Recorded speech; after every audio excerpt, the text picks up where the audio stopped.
अहिले उहाँहरूले जुन नीति विचार दृष्टिकोण र व्यवहार संगठनात्मक शैली लिएर हिँड्नु भएको छ त्यो मार्क्सवादी लेनिनवादी सिद्धान्तबाट च्युत भएको विचार दृष्टिकोण। उहाँका सर सङ्गत कस्तो भइसक्यो भने प्रचण्ड ओलीजीका सङ्गतिको हुन् भने नेपाली जनता क्रान्तिकारी होइन, देशका माफियाहरू, तस्करहरू, भ्रष्टहरू, कालोबजारियाहरू, विदेशी दलालहरू, एनजिओहरूद्वारा घेरिएका छन् नि। त्यो मदनजीले रोपेको बहुदलीय जनवादको विष वृक्ष अहिले फैलिएर झाँगिएर कम्युनिस्ट आन्दोलनलाई यो दुर्दशा बनाएको छ। त्यसैको काम महाकाली जस्तो राष्ट्रघाती सन्धि गर्ने कुरामा तत्कालीन एमाले चाहिँ संलग्न भएर देशभक्तिपूर्ण आन्दोलनको चरित्र पनि सिद्ध्या। पदमा कोही मान्छे पुगिदिन्छ, एउटा पद छ पुगिदिन्छ होइन। ओली नै पुग्यो प्रधानमन्त्री हुन, ओलीसँग कुनै प्रधानमन्त्री हुने देश चलाउने भिजन क्यापासिटी त छैन, हामीले देखेका छौँ। तपाईँ यो दुर्दशा देख्नु। अब कागतालीले चाहिँ एमाले पार्टी सबैको धेरै मेहनतले एउटा शक्तिमा बनाएको थियो, त्यसको नेतृत्वमा 40-45 भोट कतिले जितेर पुगे। खास गरी उनको पछाडिको कारण त 2-3टा छ। एउटा महाकाली सन्धि जसको गुण चाहिँ भारतलाई उनले लगाएको थिए। तपाईँले चिन्नुभएको केपी ओली एक वाक्यमा र तपाईँले चिन्नुभएको प्रचण्ड एक वाक्यमा कसरी उहाँहरूलाई व्याख्या गर्नुहुन्छ? दर्शकवृन्द नमस्कार, केन्द्रबिन्दु टक सोमा यहाँहरूलाई स्वागत गर्छु। म प्रस्तोता मनोज नेउपाने। यही फागुन 23 गते सर्वोच्च अदालतले नेपाल कम्युनिस्ट पार्टी नेकपाको आधिकारिकता ऋषिराम कट्टेलले नेतृत्व गरिरहेको नेकपालाई दियो। यो सँगै सत्तारूढ नेपाल कम्युनिस्ट पार्टी नेकपाको अस्तित्व भने समाप्त भएको छ। आज हामीले केन्द्रबिन्दु टक सोमा उनै नेकपाका अध्यक्ष कट्टेललाई कुराकानीका निम्ति स्टुडियोमा आमन्त्रण गरेका छौँ। सन् 2013 मा नेकपा गठनकालदेखि नै अध्यक्ष रहँदै आएका कट्टेल त्यसअघि नेपाल कम्युनिस्ट एकीकृतका अध्यक्ष थिए। त्यसैगरी तत्कालीन एमाले गोर्खा जिल्ला कमिटीमा रहेर काम गरेका उनी 2054 सालमा एमाले विभाजन भएपछि सीपी मैनाली नेतृत्वको मालेमा गएका थिए। पछिल्लो राजनीतिक अवस्था, सत्ता समीकरण र अबको राजनीतिक बाटोबारेमा आज हामी उनै कट्टेलसँग कुराकानी गर्नेछौँ। आउनुहोस् हाम्रो कार्यक्रममा उहाँलाई स्वागत गरौँ। ऋषि सर, यहाँलाई कार्यक्रममा स्वागत छ। धन्यवाद। राजनीतिक दौडधुप चलिराखेको छ। ठिकै चलेको छ। अहिले चाहिँ यो घटनापछि अलिक बढ्दै दौडधुप चलेको छ, खास गरी मिडिया क्षेत्रमा। हुन त ऋषिराम कट्टेलको राजनीतिक पृष्ठभूमि सम्भवतः थोरैलाई थाहा होला होइन। धेरै अगाडिदेखि चाहिँ निरन्तर राजनीतिमा, त्यो पनि कम्युनिस्ट आन्दोलनसँग जोडिएको नाम हो होइन। तर पनि पछिल्लो समय आएर जुन सर्वोच्चले एउटा फैसला गरिदियो कि कम्युनिस्ट चाहिँ ऋषिराम कट्टेलकै हो भनेर, त्यस पछाडि चाहिँ अझ धेरै व्यस्तता बढेको हो कि? अब यसले अलिकति बढ्ता मिडियामा पनि यसले ठाउँ पायो। पहिला यति ठाउँ पाउँदैन थियो। अब मलाई केही समय अगाडिदेखि, खास गरी यो मुद्दा सुरु भएपछि पनि केही मिडियाका साथीहरूले यसबारेमा अलि जिज्ञासा नराख्नु भएको होइन सुरुदेखि नै। तर यो पछि खास गरी विप्लवहरूलाई शान्ति प्रक्रियामा ल्याउने चर्चा चल्न थालेपछि गएको भदौ असोजदेखि विप्लवसँगको चाहिँ विप्लव त अब रहस्यात्मक बनिरहेको थिए। अनि विप्लवहरूसँग भेटघाट गर्ने, कुराकानी गर्ने पात्र र उसलाई शान्ति प्रक्रियामा आउनुपर्छ भन्ने ठाउँमा ऋषि कट्टेलले भूमिका निर्वाह गरेका छ भन्ने कुरा हाम्रो मिडियाका साथीहरूले कता कता थाहा पाए। थाहा पाएपछि अनि बढ्ता त्यही कुरालाई फोकसिङ गरेर मलाई अलि बढ्ता मिडियामा ल्याउन थाले। त्यो त्यहाँबाट दोस्रो स्टेप। तेस्रो स्टेपमा यो रणनीतिक संयुक्त मोर्चै घोषणा भयो है। त्यो रणनीतिक संयुक्त मोर्चाले पनि वास्तवमा नेपालको कम्युनिस्ट आन्दोलनमा एउटा हलचल ल्याइरहेको थियो। त्यसले देशभर विदेशमा समेत ठुलो तरङ्ग ल्याएको थियो र यो सरकारी पार्टी पतन भयो भन्ने कुरा सबै कम्युनिस्टहरूलाई क्रान्तिकारी कम्युनिस्टहरूलाई लागेको थियो। त्यसको विकल्प यही हो भन्ने कुरामा मान्छेहरूले ठम्याउन सकेका थिएन। जब हामीले रणनीतिक संयुक्त मोर्चा बनायौँ त्यसलाई कम्युनिस्ट क्रान्तिकारीहरूले एउटा दह्रो विकल्प हो भन्ने रियलाइजेसन गरे। अनि त्यो महसुसीकरणको पछाडि पनि के रह्यो भन्दाखेरिमा म अलि बढ्ता जोडिएँ, यसले यसकै वैचारिक आधार हो यो भन्ने कुरा मान्छेहरूले अनुभूति गरे। त्यसले पनि मलाई अलि बढ्ता सार्वजनिक गरायो। अब चौथो पोइन्ट चाहिँ अहिले सबभन्दा धेरै गराएको चाहिँ यही हो है, विप्लव शान्ति वार्तामा आए। अब त्यसले पनि अब एउटा परिणाम आइसकेपछि पनि अलि ल्याएको थियो र त्यही बेलामा आएर चाहिँ यो सर्वोच्च अदालतको फैसला आउनु र त्यो फैसलाले चाहिँ देशको राजनीतिक शक्ति सन्तुलनलाई नै उलटफेर गरिदिने कुराले अनि मलाई मिडियामा अलि बढ्ता चासो बन्यो। मिडियामा जसलाई बढ्ता चासो बन्छ नि अब प्रचारित त त्यसको बारेमा भइहाल्छ, हुने कुरा भइगयो। त्यस कारणले अहिले चाहिँ अलि बढ्दै चासो चाहिँ मिडियाका साथीहरूले दिएको हुनाले पनि अहिले नेपाल कम्युनिस्ट पार्टी र त्यसको अध्यक्षको नाताले मेरो बारेमा देशमा विदेशमा अलि बढ्दै चर्चा छ जस्तो लाग्छ। जस्तो सर्वोच्चको फैसलापछि चाहिँ कम्युनिस्ट तपाईँ आफू स्थापित हुनुभयो, नेपाल कम्युनिस्ट पार्टीको अध्यक्षको हैसियतमा रहनुभयो र नेकपा एमाले एकातिर रह्यो, अर्कातिर चाहिँ माओवादी केन्द्र अर्कातिर फ्लक्चुएट भएर दुवैतिर गयो होइन। अहिलेको तपाईँको राजनीतिक सक्रियता चाहिँ कस्तो छ त? अब यी त सञ्चार क्षेत्रमा आउने एउटा गतिविधि हुँदै भइहाले, पार्टीगत हिसाबमा राजनीतिक हिसाबमा चाहिँ सक्रियता के छ, के गतिविधि गर्दै हुनुहुन्छ? होइन, म सधैँ सक्रिय छु। म पार्टीको पूर्णकालीन मान्छे हुँ। मेरो निजी काम केही पनि छैन, पार्टीभन्दा बाहेक मेरो निजी धन्दा केही पनि छैन। त्यस कारण म 24 घन्टा जति समय लगाउँछु सबै काम पार्टीकै लागि लगाउँछु। होइन, अब अहिले दुईटा कोणबाट म सक्रिय भइरहेको अवस्था छ, दुई-तीनटा कोणबाट। एउटा त यो रणनीतिक मोर्चालाई स्थापित गराउनलाई अहिले भर्खर पनि म देशभरमा आयोजित आमसभाहरूमा गएर आएँ होइन। धनगढीमा आयोजित, बुटवलमा आयोजित, विराटनगरमा आयोजित सबै आमसभाहरूमा एउटा प्रमुख वक्ताको रूपमा म आफू गएँ र रणनीतिक मोर्चाका बारेमा पिपुललाई जानकारी गराएर हिँडेँ एउटा पाटो। अब दोस्रो पाटो मेरो आफ्नो पार्टी छँदैछ नेपाल कम्युनिस्ट पार्टी। त्यसका सङ्गठनहरू ठुला साना गरी झन्डै 61-62 जिल्लाहरूमा छन्। अब ती साथीहरूसँगको अध्यक्षको नाताले नियमित सम्पर्क, उनीहरूको प्रशिक्षण, परिचालन जस्ता कुरा चल्ने नै भए। तर यो पछि चाहिँ यो कोभिड पछि केही महिना 8-10 महिना त शून्यतामा गयो नि। हामीले मिटिङ बस्नु पनि छैन, कहीँ जानु पनि छैन, जिल्ला कमिटीहरू चलेका पनि छैनन्, केन्द्रीय समितिको समेत बैठक बस्न नसक्ने अवस्था र केही नेताहरूको जुम बैठक मात्रै चलिरहेको बेलामा एउटा पार्टीमा जो सुस्तता आयो नि त, त्यो सुस्ततालाई चिर्न अब देशव्यापी रूपमा फेरि ती सङ्गठनहरूलाई, कार्यकर्ताहरूलाई परिचालित गर्ने, बैठकहरू गराउने, प्रशिक्षित गर्ने र परिवर्तित नयाँ राजनीतिक अवस्था बारेमा बोध गराउने काम त निरन्तर गरिरहनु पर्यो। ती काममा पनि म आफू अहिले क्रियाशील छु।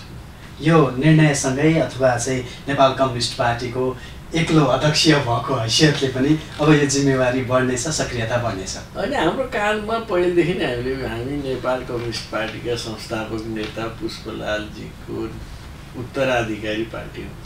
हामी त्यो विचार पनि मान्छौँ, त्यसैलाई समृद्ध गरेर हिँड्न पर्छ भन्ने हाम्रो मूल्य मान्यता छ।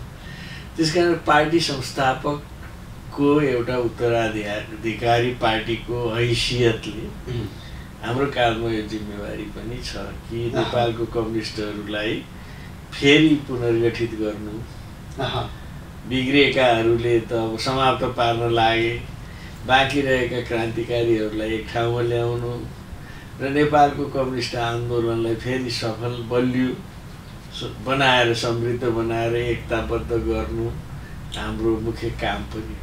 पछिल्लो सिनारियो हेर्दाखेरि चाहिँ प्रचण्ड पक्षीय नेकपा अथवा चाहिँ नेकपामा पनि रहेको प्रचण्ड पक्ष र ओली पक्ष बिचको विवाद चाहिँ उत्कर्षमा पुगिरहेका बेला र सरकार आफैमा पनि समस्या उत्पन्न भइरहेका बेला चाहिँ यो सर्वोच्चबाट यो निर्णय आउनु चाहिँ एक हिसाबले नियोजित भन्ने पक्ष पनि छन्। के छ तपाईँको यो धारणा? होइन, मलाई चाहिँ त्यो किन त्यस्तो लाग्दैन भन्नु होला भने सर्वोच्च अदालतमा मैले मुद्दा हालेको त्यस्तो बेलामा मुद्दा हालेँ जुन बेलामा यो दुईटा पार्टी एकदम मिलेर हामी दुईटा पाइलटहरूले हवाई चलाउँछौँ। अब हामीसँग कसैले प्रतिस्पर्धा गर्न सक्दैन। कम्युनिस्ट भनेका हामी नै हौँ। अब नेपालमा अरूको अस्तित्व छैन भनेर दम्ब पालेर सर्वशक्तिमान भनौँ न मत्ता हात्ती जस्ता भएका बेलामा तिमीहरूले यस्तो भनेर पाउँदैनौ, तिमीहरूलाई च्यालेन्ज गर्न हामी जीवितै छौँ भनेर बहुत कष्टसाध्य काम थियो नि त। यसलाई च्यालेन्ज गर्ने भनेको सरकारी पार्टी 174 सिट लिएर बसेको छ, सारा देश उनका कब्जामा छन्, आफैलाई कम्युनिस्ट पार्टी भन्छ, स्रोत साधन शक्ति गुन्डा के चाहिन्छ जम्मै उनीहरूसँग छ। अब तिनलाई चाहिँ चुनौती दिने कुरा कम्ती कठिन काम थिएन होइन। चुनौती डरलाग्दो पनि थियो। यिनीहरूको चरित्र त मैले देख्नु भएको छ, जे पनि गर्न सक्ने खालका मान्छे हुन् होइन। त्यसो भएको हुनाले चाहिँ त्यस्तो बेलामा यिनीहरूसँग म सिङ्गौरी खेल्न गएको होइन, जुन्न गएको। तिमीहरू होइनौ म हौ र तिमीहरूलाई यो लिने नैतिक अधिकार पनि छैन। तिमीहरूले एक त तिमीहरूले कम्युनिस्ट आन्दोलन छोडिसक्यौ, त्यस कारण कम्युनिस्ट पार्टीको दाबी गर्ने ट्यागलाई दाबी गर्ने तिमीहरूलाई अधिकार छैन। दोस्रो कुरो यो नाममा पनि जसरी आछौ कानुनी अधिकार पनि छैन। नैतिक र कानुनी अधिकार तिमीहरूलाई दुइटै छैन भनेर यसलाई च्यालेन्ज गर्न म निस्किएको हुनाले बहुत एक ढङ्गको रिस्क मोलेर उनीहरू शक्तिशाली भएको बेला निस्किया एकदम। त्यस कारण त्यहाँ राजनीतिक षड्यन्त्र कसरी हुनसक्छ भन्नुहोस् त, त्यो छँदै थिएन। फेरि अर्को कुरा त्यो मुद्दाको प्रक्रिया अदालतमा 1-1.5 वर्ष त त्यसै लागिहाल्छ, 2 वर्ष जति त तिनीहरूको एउटा मुद्दा परेपछि 1.5-2 वर्ष अदालती प्रक्रिया भने सामान्य रहेछ। मैले त मुद्दा जिन्दगीमा गरेको थिएँ होइन, त्यहाँ गएर हेर्दा थाहा लाग्यो कि त्यो त सामान्य रहेछ। पछि त मलाई नि वाक्क लागिसकेको थियो, कति तारिखमा झुलिरहनु जस्तो लागिसकेको थियो। त्यस कारणले पनि त्यहाँ राजनीति गन्ध थिएन। तेस्रो कुरा भनेको अदालत स्वयंले पनि यो मुद्दा चाहिँ कोभिडभन्दा अगाडि र त्यसको सेरोफेरो सुरु हुने बेलामा छिन्नको लागि पेशीमा चढाएर सूचीको 1-2-5 नम्बरमा ल्याइसकेका थियो। यदि अर्को तारिख भएको भए मेरो मुद्दा त्यही बेला छिन्थ्यो अदालत।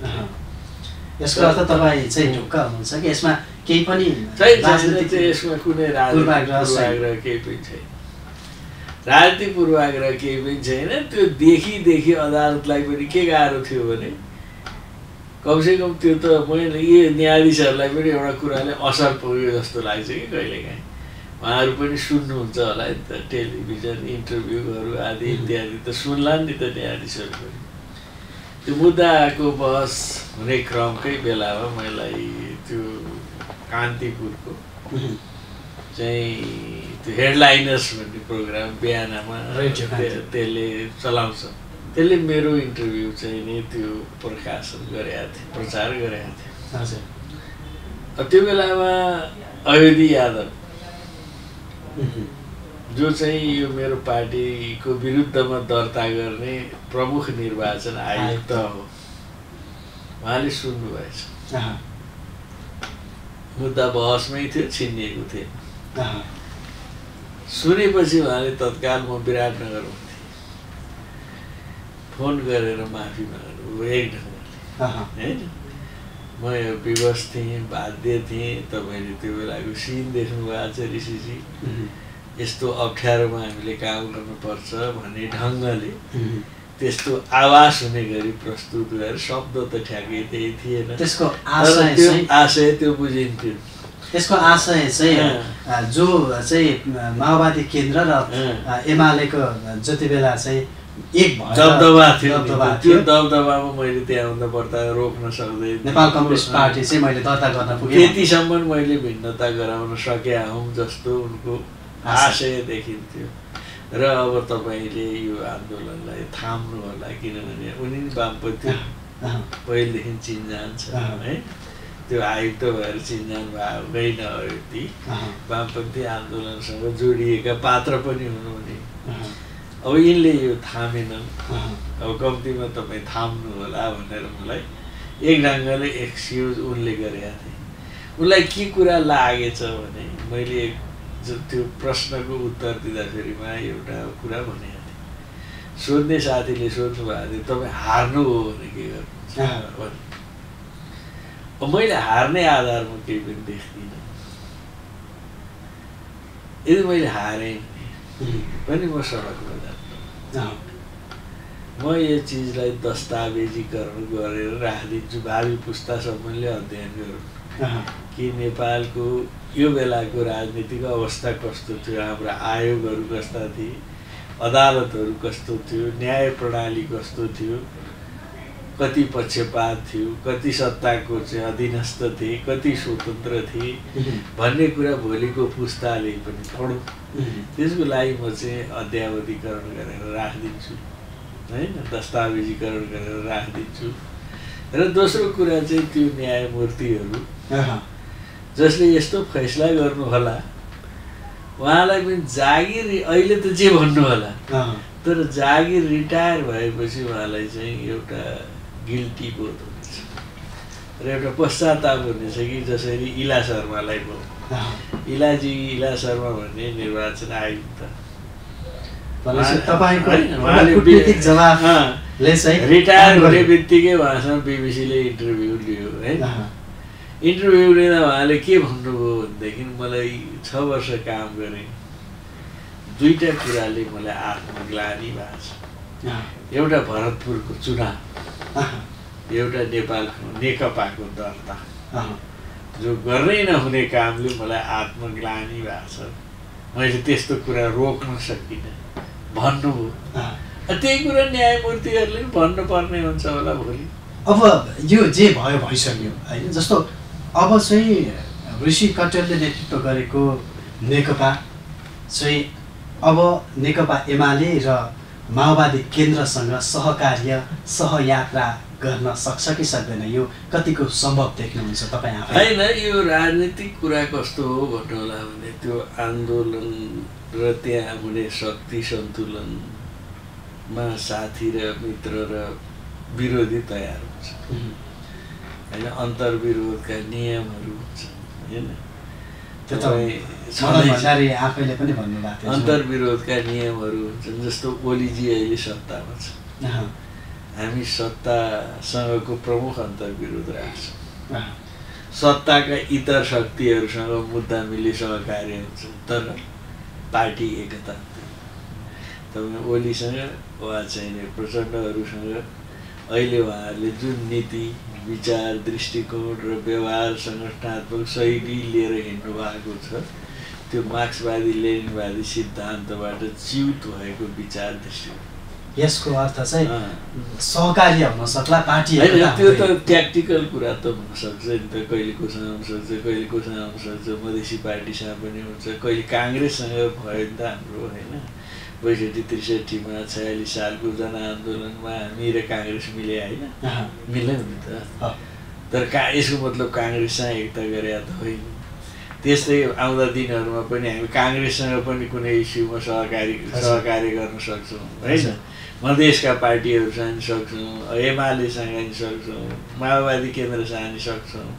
त्यो इस्यु र मुद्दा हेरिकन सत्ताको केन्द्रीय भागमा रहेको अन्तर्विरोधलाई सत्ताको शक्तिलाई कमजोर गराउन सहायक कमजोर विरोधीहरूसँग पनि मिलिन्छ नि त।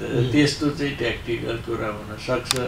तर यो माओवादी केन्द्र र एमालेसँग अहिले पार्टी एकताको चाहिँ कुनै अहिलेको अवस्थामा सम्भावना छैन।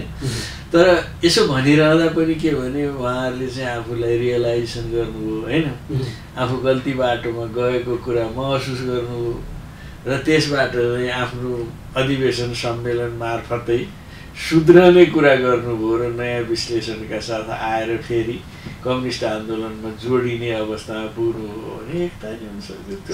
यसै भन्न सकिन्न।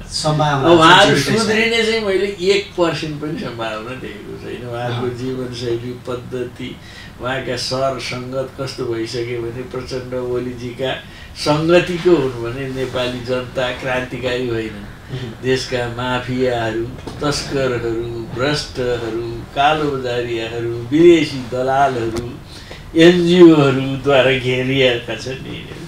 अब त्योभन्दा बाहिर निस्किएर यिनको अस्तित्व छैन। अब त्यहाँ निस्किन सक्दैनन्। अब त्यहाँबाट ननिस्किएसम्म त हाम्रो नीति विचारसँग उनीहरू नजिक आउनै सक्दैन। त्यहाँबाट निस्किए उनका मान्छे बाँकी बस्दैन। निस्किने हो भने मान्छे बाँकी बस्दैन, ननिस्किए हाम्रो र उनको बिचको एकताको कुनै सम्भावना छैन। त्यस कारणले यी दुईटासँग पार्टी एकताको म अहिले कुनै 1% पनि सम्भावना देखिरहेको छैन। जस्तो अर्को पक्ष विप्लव पक्ष भयो, आहुति, यी कम्युनिस्ट घटकहरूसँगको संयुक्त मोर्चाबन्दी र आन्दोलन हुने सम्भावना छ भन्ने विश्लेषण पनि छ। यतातिर के देख्नुहुन्छ? सम्भावना होइन, हामीले कामै थालेका छौँ। हामीले अहिले पछिल्लो कालखण्डमा के विश्लेषण गर्यौँ तर तपाईँले कामै थालेको भनिरहँदाखेरि चाहिँ विप्लव पक्ष चाहिँ अब सरकारमा आउने अथवा चाहिँ केही पोस्ट लिएर चाहिँ सरकारमै समाहित हुने भन्ने विश्लेषण पनि अर्कातर्फ छ नि त। होइन, मलाई त्यस्तो लाग्दैन।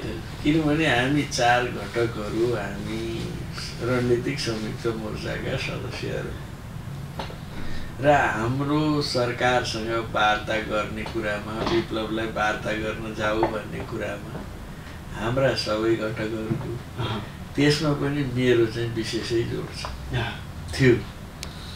तपाईँलाई यो अलिकति म विश्लेषण गरौँ। मैले हाम्रो पार्टीले देशको समग्र अवस्थाको चित्रण गर्यो। हजुर, कि पछिल्ला दिनहरूमा देशको सत्ता जसरी अस्थिर भयो, मुख्य सरकारी पार्टी झगडा गर्न थाले। त वैशाखमै घट्ने घटना हो नि त, विविध कारणले यो पुसतिर पुगेको मात्रै। न त तपाईँ राजनीतिक सिन हेर्दा त वैशाख जेठमै घट्नु पर्थ्यो।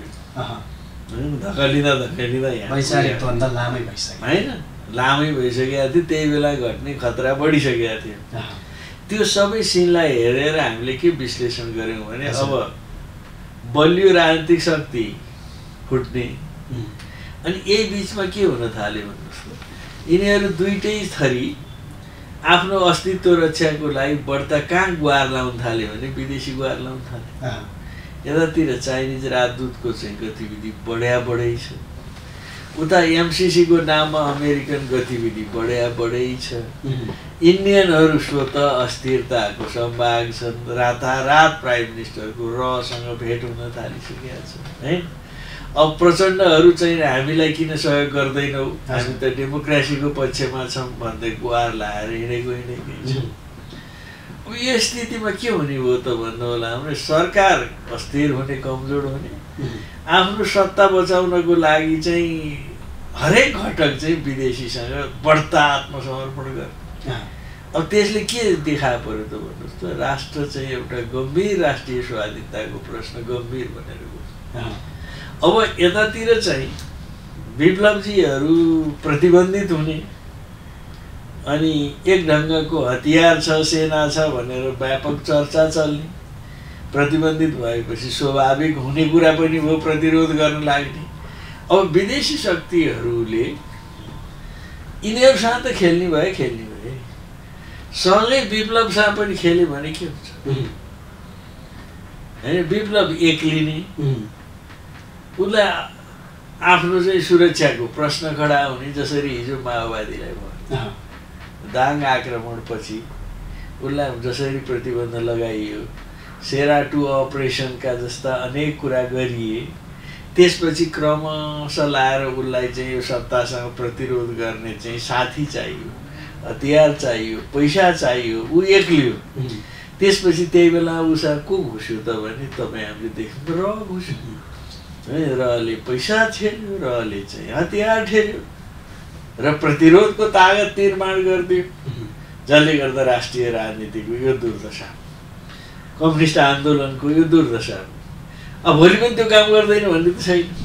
र हाम्रो पार्टी चाहिँ एउटा के निष्कर्षमा पुगेको छ भन्नु होला भने अहिले जति चाहिँ नेपालमा राजनीतिक आन्दोलनहरू भए 7 सालदेखिको अहिलेसम्म 62-63सम्मका, यी कुनै पनि आन्दोलनको चरित्र राष्ट्रिय आन्दोलनको चरित्र भएन।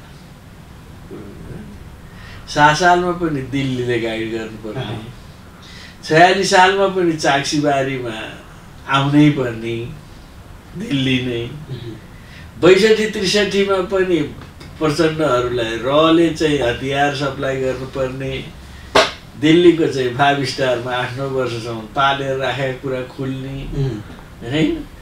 अनि त्यसपछि 12 बुँदे पनि उसैले गराउनु पर्ने भनेपछि हाम्रो आन्दोलन कस्तो रहेछ। अनि त्यस कारणले नेपालमा जति आन्दोलन भए, जति चाहिने परिवर्तनले संस्थागत हुन किन पाएनन् त? निर्देशित थिए र राष्ट्रिय चरित्रको आन्दोलन थिएन, जसले गर्दा एउटा गम्भीर घाटा देशमा बन्यो। अब हामी निष्कर्षमा के पुग्यो भने अबको आन्दोलन हामी फेरि आन्दोलन गर्न लागिरहेछौँ, क्रान्ति गर्न लागिरहेछौँ, हामी यो व्यवस्थालाई परिवर्तन गर्न लागिरहेछौँ, किनभने यो व्यवस्थाले देशको हितको रक्षा गर्न सक्दैन भन्ने निष्कर्षमा छौँ। विप्लवजी झन् हतियारै बोकेको छ भनेको छ। अब यस्तो बेलामा फेरि यो आन्दोलनलाई पनि विदेशीद्वारा निर्देशित आन्दोलन बन्न पुग्यो भने नेपालको लागि योभन्दा ठुलो दुर्दशा केही। अब ऋषि सर, जस्तो तपाईँको राजनीतिक करियर जस्तो तपाईँ आफैले पनि भनिसक्नुभयो, 50 वर्ष लामो राजनीतिक यात्रा होइन, अविच्छिन्न यात्रा छ।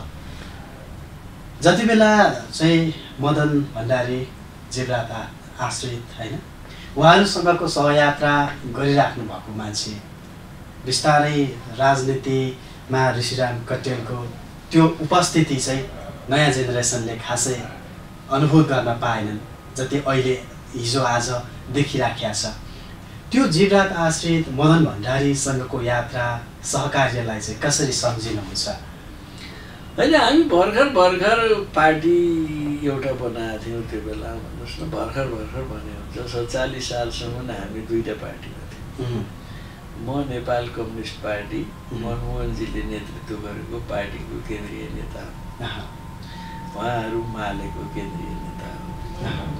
त्यो माले र यसलाई त्यो बेला बोली चलनमा मार्क्सवादी भन्ने चलन थियो। यी 2टा मिलेर बनेको हो एमाले। त्यसकारण त्यो एमालेको एकजना फाउन्डर मेम्बर मध्येको म पनि ग्रुपमा। त्यस कारणले उहाँहरूसँगको सहकार्य मेरो दिमाग अहिले पनि स्मरणमा छ, नभएको छैन। अब लामो समय सङ्गत गर्न पाइएन। अब आन्तरिक रूपमा मदन भण्डारीजीसँग केही वैचारिक रूपमा मेरो असहमति थियो है। उहाँले जो जनताको बहुदलीय जनवाद भन्ने एउटा कार्यक्रम ल्याएर नयाँ जनवादी क्रान्तिको कार्यक्रमलाई विस्थापित गर्न गर्नुभयो, त्यो गलत थियो र त्यसले चाहिँ कम्युनिस्ट आन्दोलनलाई पुँजीवादमा पतन गराउने काम गर्छ भन्ने मैले त्यो बेलाको निष्कर्ष थियो। बहसमा भाग लिएँ, लेखेर दिएँ, सबै कुरा गरेँ। र अहिले मैले भनिरहेको छु, त्यो मदनजीले रोपेको बहुदलीय जनवादको 20 वृक्ष अहिले फैलिएर झाँगिएर कम्युनिस्ट आन्दोलनलाई यो दुर्दशा बनाएको छ। त्यसैको काम गर्नु, किनभने एउटा विचारले त गलत विचारले त गलत ठाउँ पुर्याउनु स्वाभाविकै छ त। पुरै जब पुँजीवादमा आत्मसमर्पण गर्न गएको विचार बोकेर हिँडेपछि पुगिन्छ कहाँ भन्दा त कोदो रोपेपछि धान आउँछ, कोदै आयो। त्यसो भएको हुनाले एमाले जे विचार बोक्यो, अहिलेको एमालेको जो चरित्र छ नि, त्यही विचारको परिणाम। हिजो नयाँ जनवादी क्रान्तिको कार्यक्रम मान्दाखेरिमा एमालेका ठिटाहरू कति चाहिँ ट्यालेन्ट थिए, जोधा थिए, क्रान्तिकारी थिए, विचारले उनलाई त्यस्तो बनायो। बहुदलीय जनवाद बोक्न थालेपछि के भयो? उनीहरू संसदवादी भए, पुँजीवादी भए, उपभोक्तावादी भए, गैर मार्क्सवादी भए, भ्रष्ट भए, चरित्रहीन भए। देख्नुभयो नि त अहिले के भइरहेको छ। त्यसकारण त्यो विचार गलत विचार थियो, प्रमाणित भएको छ।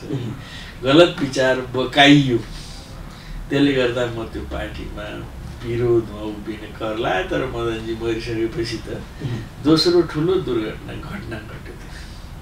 एकातिर मार्क्सवाद लेनिनवादको विचारको विरुद्ध एउटा पुँजीवादमा आत्मसमर्पण गरेको विचार आयो। दोस्रोतिर महाकाली जस्तो राष्ट्रघाती सन्धि गर्ने कुरामा तत्कालीन एमाले चाहिँ संलग्न भएर देशभक्तिपूर्ण आन्दोलनको चरित्र पनि सिद्ध्या। अब एउटा कम्युनिस्ट पार्टी भनेको नाम गरेको पार्टी जो मार्क्सवादी लेनिनवादी पनि होइन, विचारमा पुँजीवादमा आत्मसमर्पण गर्छ। अब जो देशभक्त पनि होइन, महाकाली सन्धि जस्तो राष्ट्रघाती सन्धि गर्छ। अब म चाहिँ मार्क्सवाद लेनिनवादमा तरो र गहिरो रूपमा विश्वास गर्ने मान्छे, किनभने म यिनका प्रेरणाले, मदन भण्डारी, जीवराज आश्रितहरूका प्रेरणाले म यो आन्दोलनमा आएको होइन। मेरो प्रेरक तागत कोही हो भने कुशुलालजी नै हो। होइन भने म आफै अध्ययन गरेर मार्क्सवादलाई गहिरो रूपमा बुझेर, मभन्दा उहाँहरू त उमेरमा पनि पार्टी सदस्यको हिसाबमा पनि जुनियरै साथीहरू, त्यसकारण उहाँहरूको दौरा फेर समातेर म आएको होइन नि त। अब मैले देखेँ कि चाहिँ अब यो पार्टी मार्क्सिस्ट लेनिस्ट पनि रहेन, देशभक्त पनि रहेन। त्यसकारण त्यस्तोमा अब मैले त्यसलाई रूपान्तरण गर्न पनि नसक्ने भएँ। कैयौँ प्रयत्न गर्दा पनि सम्भव भएन। अब रूपान्तरण गर्न सकिन्न। रूपान्तरणको अवरोध बाधक यिनै नेताहरू नै हुन्। उनले चाहिँ कब्जा गरेका छन्, स्रोत साधन कब्जा गरेका छन्, कार्यकर्तालाई भ्रम सिर्जना गरेका छन्, अनेक गरे। अब रूपान्तरण हुन सक्नु पतन भयो त उनीहरू विचारमा, सकिएन। नसकेपछि बाटो के थियो? विद्रोहको बाटो भन्दा मगा अरू कुनै बाटो भएन। त्यस कारण अत्यन्त दुःखका साथ मैले एमाले छोडेको। किनभने अब एमाले क्रान्तिकारी पार्टी मलाई त्यसले केही नदिएरै होइन, सम्मान सौगात सबै कुरो दिएको थियो। मैले पद प्रतिष्ठा नपाएर एमाले छोडेँ। मलाई त्यही बेला 54 सालमा पोलिट ब्युरो सदस्य बनाउँथ्यो होइन। त्यही बेला मलाई सांसद चाहिए, चुनाव भए, टिकट दिन्थ्यो। अब के दिने हो र पार्टीले भन्नुहोस् त, सबै कुरो दिइरहेको थियो।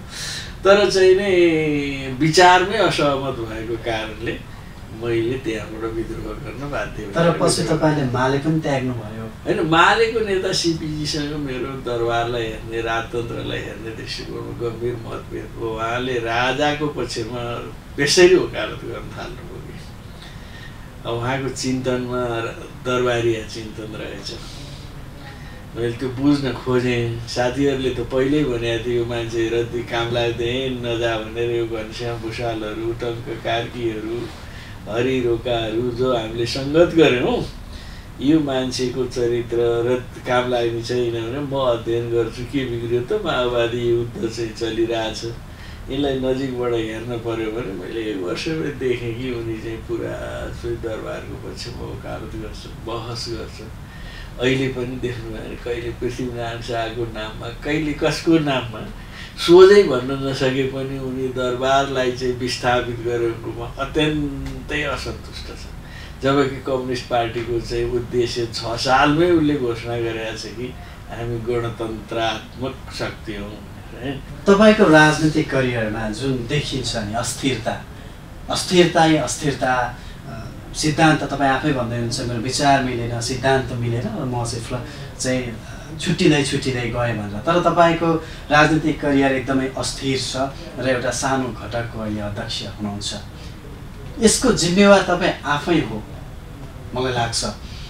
र तपाईँको विचार, तपाईँको सिद्धान्त चाहिँ वातावरण अनुकूल, जनता अनुकूल, देश अनुकूल थियो भने तपाईँले नै नेतृत्व, आज देशको नेतृत्व बोक्नुपर्ने हुन्थ्यो नि।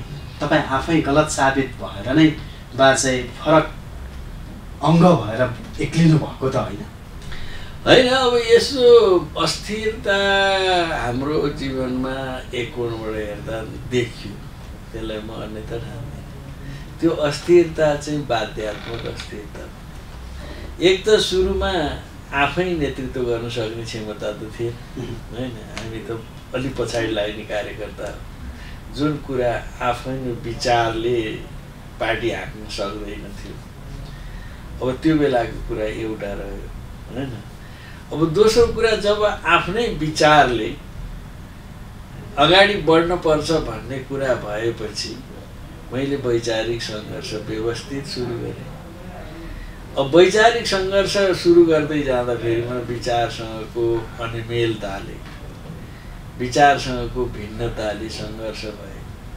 लेनिनले भन्नुभयो जस्तो विद्रोह चाहिँ क्रान्तिकारीको अधिकार पनि। जब तपाईँ गलत ठाउँमा पुगिसक्नुहुन्छ भने अर्को नयाँ सही ठाउँ खोज्नको लागि प्रयत्न एकपटक होइन 20औं पटक गर्नुपर्ने हुन्छ। अब त्यसको लागि तपाईँले अस्थिरता भन्ने कुरासँग म सहमत हुँ। बाहिरबाट सिनमा हेर्दा देखियो पार्टी बदल्छ है, छोड्छ, एक ठाउँ बस्दैन। एक ठाउँ बसिया भयो कत्रो मान्छे हुन्थ्यो, मेरा मान्छेहरू सबै भन्छन् एमाले भयो त कत्रो नेता हुन्थिसक्यो, प्रधानमन्त्री हुन्थिस् होला होइन, पार्टीको अध्यक्ष हुने हैसियत राख्थिस् होला, छोडिदिइस् हुन्छ। अब त्यो पार्टीको अध्यक्ष भएर प्रधानमन्त्री हुनु नहुनुको के अर्थ? जब म कम्युनिस्ट हुन्न भने होइन, जब म कम्युनिस्ट हुन्न, मार्क्सिस्ट लेनिस्ट हुन्न भने मलाई त्यो प्रधानमन्त्री मन्त्रीको के अर्थ? मैले त हुन खोजेको, मैले बनाउन खोजेको समाज बदल्न खोजेको त मार्क्सवादी लेनिनवादी वैचारिक चिन्तनको आधारमा समाजलाई बदल्न खोजे हो त। हरेक राजनीतिज्ञहरू आवश्यकता अनुसार पदाधिकारी नै हुन सक्छन्, तर सबै पदाधिकारीहरू पोलिटिसियन कुरो हुन सक्दैन।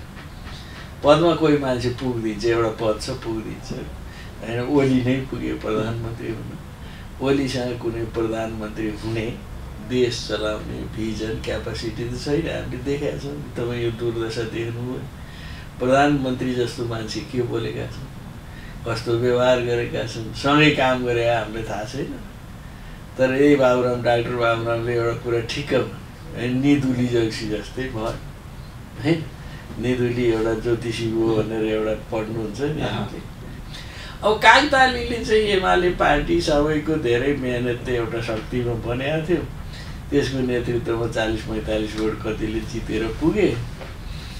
खास गरी उनको पछाडिको कारण त 2-3टा छ। एउटा महाकाली सन्धि, जसको गुण चाहिँ भारतलाई उनले लगाएको थिए, त्यसबाट उनी अलि राइज भए।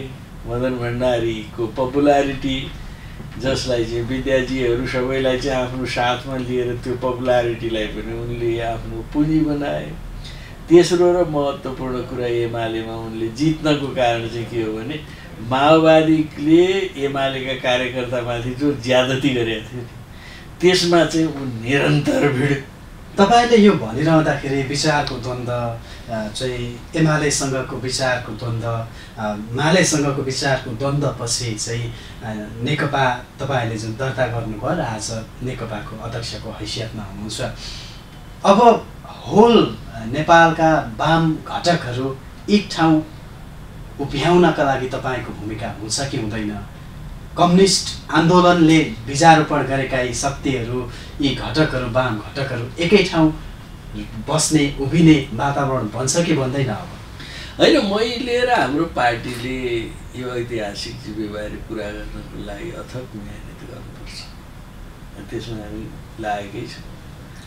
क्रान्तिकारी मार्क्सवादी लेनिनवादी धारामाथि अहिले विश्वव्यापी रूपमा हमला भइरहेछ र नेपालमा पनि कम्युनिस्ट आन्दोलनकै नामबाट विसर्जनवादमा पतन भएका शक्तिहरूले समेत हमला गरिरहेछ।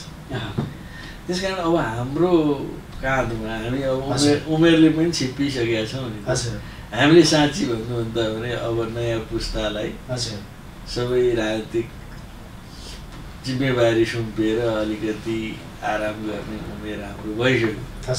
तर अब यस्तो अवस्थामा चाहिँ देशको कम्युनिस्ट आन्दोलन पुग्यो जुन बेलामा चाहिँ यो आन्दोलनलाई विसर्जनवाद र प्रतिक्रियावाद राष्ट्रिय अन्तर्राष्ट्रिय सबैतिरबाट व्यापक हमला। त्यस कारण यसको रक्षा र विकासको लागि हाम्रो बुढोकालले पनि नथामिकन सुख पाइएन। त्यस कारण हामी गतिशील छौँ।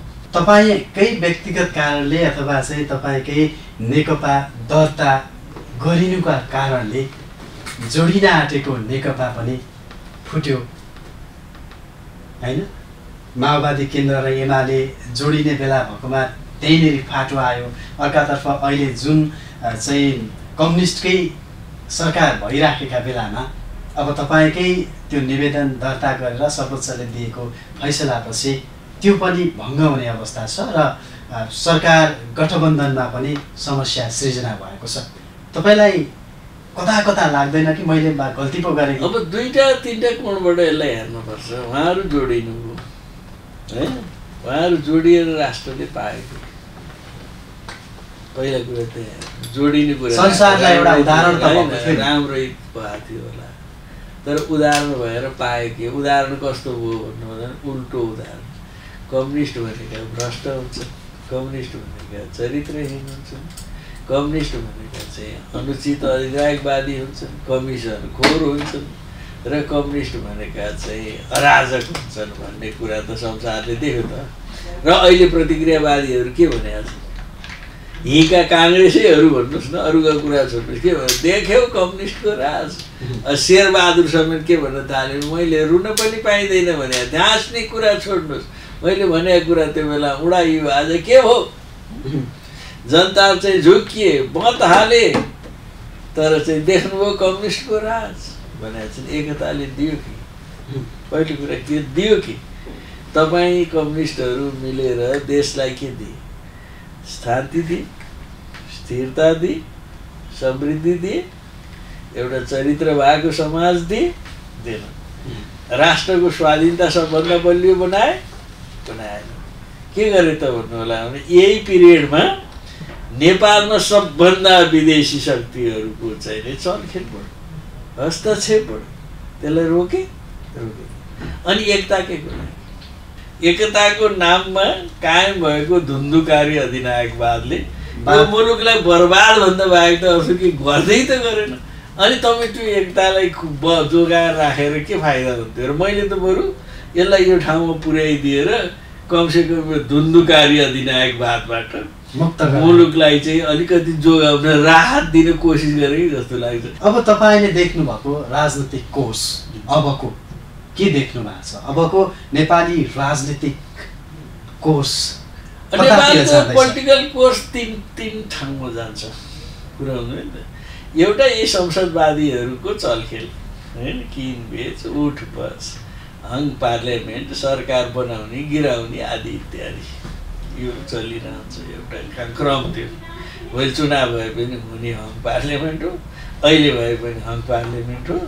अब यिनका चरित्र यही हो। कोही ब्याङ्क पुर्याउने नेता शेरबहादुर जस्ता खडै छन् होइन, यिनको चरित्रमा कुनै बदलाव आएको छैन।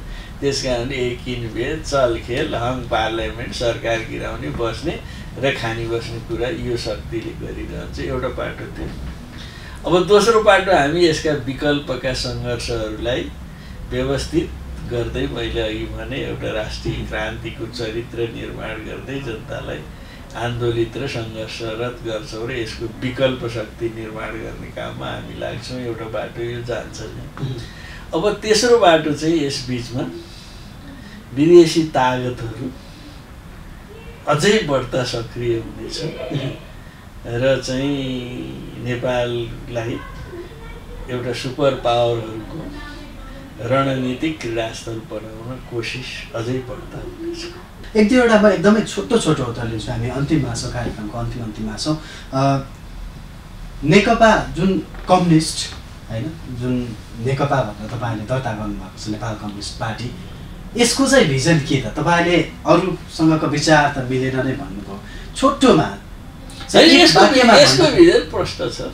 यसको भिजन के प्रश्न छ भन्नु होला भने हामी वर्तमान पार्लियामेन्ट्री डेमोक्रेसी जसलाई पुँजीवादी राज्य व्यवस्थाको अङ्ग मान्छौँ, यसले नेपालका उत्पीडित वर्ग समुदायको मुक्तिको लागि काम गर्दै। अन्तिममा तपाईँ कम्युनिस्ट आन्दोलन सँगसँगै हुर्किनु भएको र यो लेभलमा आइपुग्नु भएको छ र आज एउटा चाहिँ कम्युनिस्ट घटकको एउटा अध्यक्षको रूपमा पनि हुनुहुन्छ। तपाईँले चिन्नुभएको छोटोमा भन्दाखेरि तपाईँले चिन्नुभएको केपी ओली एक वाक्यमा र तपाईँले चिन्नुभएको प्रचण्ड एक वाक्यमा कसरी उहाँहरूलाई व्याख्या गर्नुहुन्छ? होइन, एकै वाक्य भन्दा पर्दा मैले चिनेका यी दुईटै मान्छेहरू हिजो आन्दोलनमा ठुलो योगदान पुर्याएका पात्रहरू हुन् र अहिले यो दुईटै चाहिँ वैचारिकमा पतन भएको आफ्नो स्वार्थका कारणले राष्ट्रको हित र जनताको हितभन्दा सत्ता पद पैसाको लागि चाहिँ उनीहरू पतन भए। यो चाहिँ दुःखद पक्ष हो। म दुईटैलाई चिन्ने र भन्ने मेरो कुरा हो। हस् त, यहाँको अबको जुन राजनीतिक कोर्स छ, प्रक्रिया छ र नेकपा नेपाल कम्युनिस्ट पार्टीको औपचारिक जुन दिएको छ अदालतले, त्यो कोर्समा तपाईँ पक्कै सफल हुनुहुनेछ हाम्रो विश्वास छ र शुभकामना पनि छ। समयको लागि धन्यवाद। धन्यवाद तपाईँलाई। म पनि आफ्नो पार्टीको साथमा रहेर अब इमान्दारितापूर्वक आज 50 वर्षसम्म जसरी काम गरियो, देश र जनताको हितको लागि बाँकी जीवन पनि समर्पित भएर काममा लागिरहन्छु। त्यसले एउटा आशातीत परिणाम ल्याउन सकिएला। तपाईँहरू सबैको पनि सहयोग समर्थन हुनेछ भन्ने विश्वास राख्छु। यहाँले धन्यवाद।